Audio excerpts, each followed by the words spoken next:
ബഹുമാനപ്പെട്ട പ്രതിപക്ഷ നേതാവ് ഇവിടെ പറഞ്ഞ കാര്യം തീർത്തും അപ്രസക്തമായൊരു കാര്യമാണ്. ഇവിടെ 2025 നവംബർ 1 സംസ്ഥാനം അതിദാരിദ്ര്യമുക്തമായി പ്രഖ്യാപിക്കുമെന്ന് നേരത്തെ തന്നെ പ്രഖ്യാപിച്ചിട്ടുള്ളതാണ്. കഴിഞ്ഞ മന്ത്രിസഭാ യോഗത്തിൽ ആ മന്ത്രിസഭാ യോഗ ദിവസം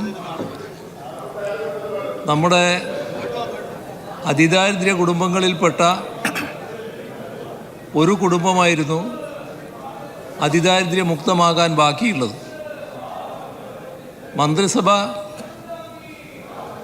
കാണുകയാണ് ആ കുടുംബം അതിദാരിദ്ര്യമുക്തമാകുന്ന കാര്യം വെബ്സൈറ്റിൽ വന്നത്.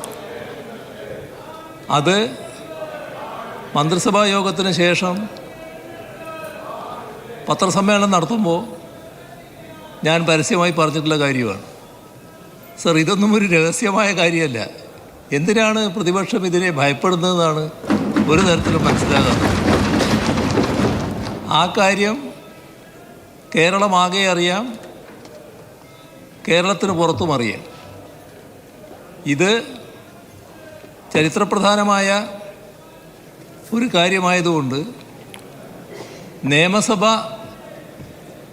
നമ്മുടെ നാടിനെയും രാജ്യത്തെയും ലോകത്തെയും അറിയിക്കുന്നതാണ് ഏറ്റവും ഉചിതമായ മാർഗം എന്ന് കണ്ടതുകൊണ്ട് തന്നെയാണ് നിയമസഭയുടേതായ നടപടിക്രമത്തിലൂടെ ഇത് പ്രഖ്യാപിക്കാൻ തീരുമാനിച്ചത്.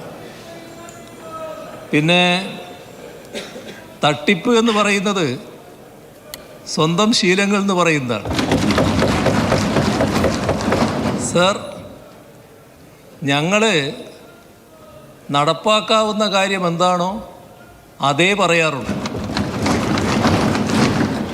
ഈ കേരളത്തിലെ ജനങ്ങൾ ഞങ്ങൾക്ക് നൽകുന്ന അംഗീകാരത്തിൻ്റെ ഏറ്റവും വലിയ അടിസ്ഥാനം എന്താണോ പറഞ്ഞ കാര്യം അത് നടപ്പാക്കുമെന്നുള്ളതുമാണ്. അതുകൊണ്ട് തന്നെ ഇതിനകത്ത് പറഞ്ഞ കാര്യം നടപ്പായിട്ടുണ്ട്. ഇപ്പോൾ നടപ്പായ കാര്യം നിലനിർത്തുന്നതിനാവശ്യമായ നടപടികളും സ്വീകരിച്ചു പോകും. അതാണ് പ്രതിപക്ഷ നേതാവിനുള്ള മറുപടി എന്ന നിലക്ക് എനിക്ക് പറയാനുള്ളത്.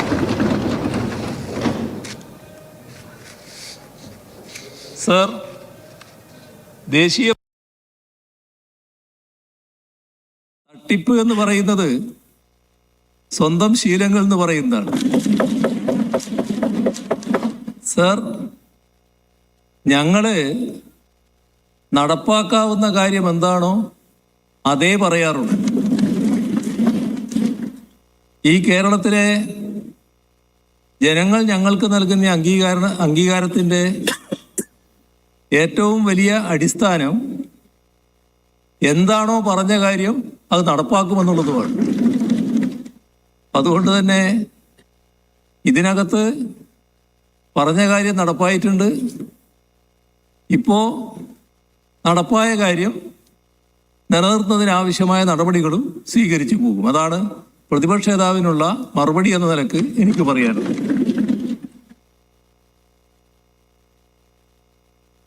സർ, ദേശീയ പ്രസ്ഥാനം ഒരു നൂറ്റാണ്ട് മുൻപ് ഉയർത്തിയതാണ് ഭാഷാ സംസ്ഥാനങ്ങളുടെ രൂപീകരണം.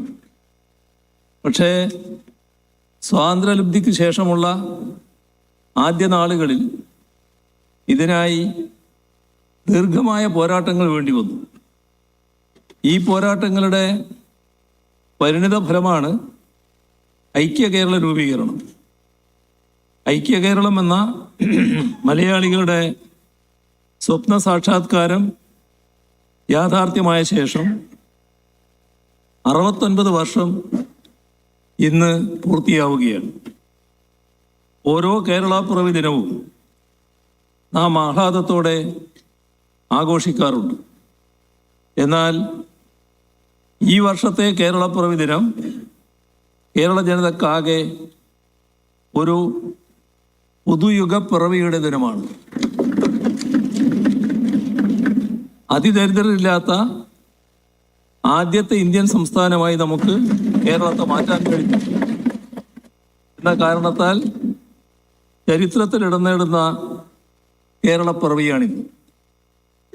ചരിത്രപ്രധാനമായ ഒട്ടനവധി നിയമനിർമ്മാണങ്ങൾക്കും നയപ്രഖ്യാപനങ്ങൾക്കും സാക്ഷ്യം വഹിച്ചിട്ടുള്ള നിയമസഭയാണിത്.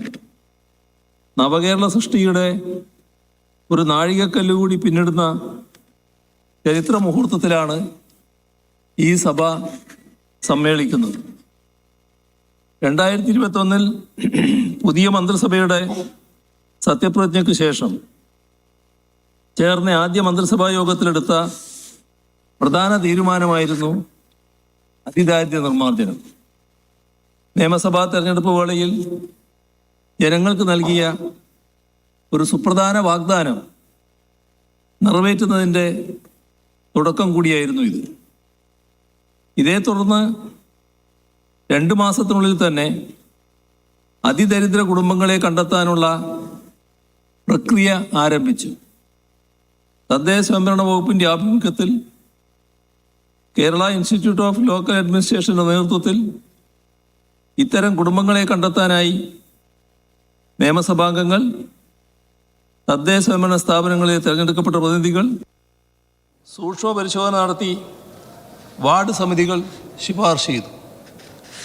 ഈ കുടുംബങ്ങളെ സംബന്ധിച്ച് മൊബൈൽ ആപ്പ് വഴി കൂടുതൽ വിവരങ്ങൾ ശേഖരിച്ചു. ഇത് സൂപ്പർ ചെക്കിന് വിധേയമാക്കുകയും കരട് പട്ടിക തയ്യാറാക്കുകയും ചെയ്തു. ഈ പട്ടിക ഗ്രാമസഭകളിൽ അവതരിപ്പിച്ച് അതിൽ നിന്നാണ് 1032 തദ്ദേശ സ്ഥാപനങ്ങളിലായി 64,006 കുടുംബങ്ങളിലെ 1,03,099 വ്യക്തികളെ അതിദരിദ്രരായി കണ്ടെത്തിയത്. നേരത്തെ സൂചിപ്പിച്ചതുപോലെ വിപുലമായ പങ്കാളിത്താധിഷ്ഠിതമായ പ്രക്രിയയിലൂടെയാണ് ഗുണഭോക്തൃ നിർണയം നടത്തിയത്. ആഹാരം, ആരോഗ്യം, വാസസ്ഥലം, വരുമാനം എന്നിവയാണ് അതിദരിദ്രരെ നിർണയിക്കുന്നതിനുള്ള ക്ലേശഘടകങ്ങളായി കണക്കാക്കിയത്. അതിനുശേഷം ഹ്രസ്വകാല, ഇടക്കാല, ദീർഘകാല പരിപാടികളായി തരംതിരിച്ചുകൊണ്ട് ഓരോ കുടുംബത്തിനും മൈക്രോ പ്ലാനുകൾ തയ്യാറാക്കി. 2023-24, 2024-25 സാമ്പത്തിക വർഷങ്ങളിൽ 50 കോടി രൂപ വീതവും 2025-26 60 കോടി രൂപയും ഈ പദ്ധതിക്കായി പ്രത്യേകം അനുവദിച്ചു. ആരോഗ്യ പരിപാലനത്തിനും ഭവന നിർമ്മാണത്തിനും ജീവനോപാധികൾ ഉറപ്പാക്കുന്നതിനുമാണ് ഈ തുക വിനിയോഗിച്ചത്. നാം ഇപ്പോൾ കൈവരിച്ചത് അനിതര സാധാരണമായ നേട്ടമാണ്. എവിടെ നിന്നാണ് നമ്മൾ ഇവിടെ എത്തിയത് എന്നതിനെക്കുറിച്ച് ഒരു ഹ്രസ്വ അവലോകനം ഇവിടെ പ്രസക്തമാണ്. 5 ദശാബ്ദങ്ങൾക്ക് മുൻപ്